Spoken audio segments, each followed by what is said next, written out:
Whether it be Nintendo's Super Smash Bros., or the NFL's Madden Gaming series, or more recently, Fortnite, it's certainly safe to say that video games have and continue to be a tremendous part of our culture.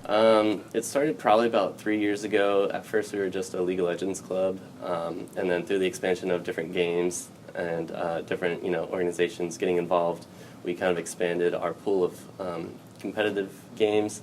So now we kind of branched out and are now the Esports Club. That was Michael Slanzicki, president of the Esports Club, an organization on campus for gamers and gamers who love to compete. Yeah, we compete with other schools. There's one big organization called TESPA. They host many tournaments for mostly all the Blizzard games like Overwatch, Rocket League, Hearthstone, and they offer scholarships for the top teams that win. With the rise in popularity of gaming leagues, it's probably safe to say that this club is ambitious. And that is quite an understatement when you hear where club advisor Jason Smithers sees collegiate gaming heading honestly, towards. It'll probably at some point be a collegiate sport sponsored by athletics, playing on the SEC network. That's the ultimate goal. So the ultimate goal, again, is for the SEC to pick up esports as an actual collegiate sport, just like football or basketball or baseball. And there's been interest at all the SEC schools, not just Tennessee. So, for instance, Mississippi and Mississippi State, when they played in football for the Egg Bowl, they also did a mirror esports event the same day. And it's taken off really everywhere. Kentucky's got Kentucky, LSU, Texas A&M all have really good esports teams. Florida does 3 essentially esports tournaments on campus a year. I think within the SEC, our real goal is essentially to get the SEC network to pick it up and play and see where it goes. And how far down the line will it take for collegiate gaming to make its televised mark? Smithers says it's not too far away. With what they're doing at Ole Miss, it could be next year for all we could tell.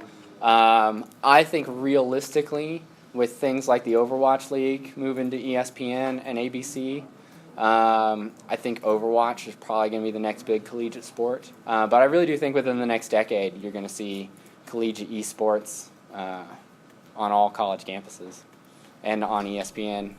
Could we see gaming as part of any programs at UT's colleges? While no signs point to it yet, Smithers certainly has some ideas.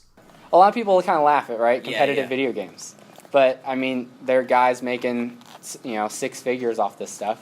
Ninja easily pulled in $1 million just last year on Twitch. So, one day, maybe that'll be where it is. Plus, I think colleges are interested in if esports is a profession, right? So we're going to need to put people in that profession, teach them how to do it properly. The real life aspect. Exactly. Yeah. So I could see the College of Business picking up esports as a program. There's already sports studies, so why don't we just add esports to it? Just broadcast. So there's esports journalism, just as much as there is regular. ESPN has a esports journalist. He's actually up for Journalist of the Year. From the Daily Beacon, this is Jitu Arcot.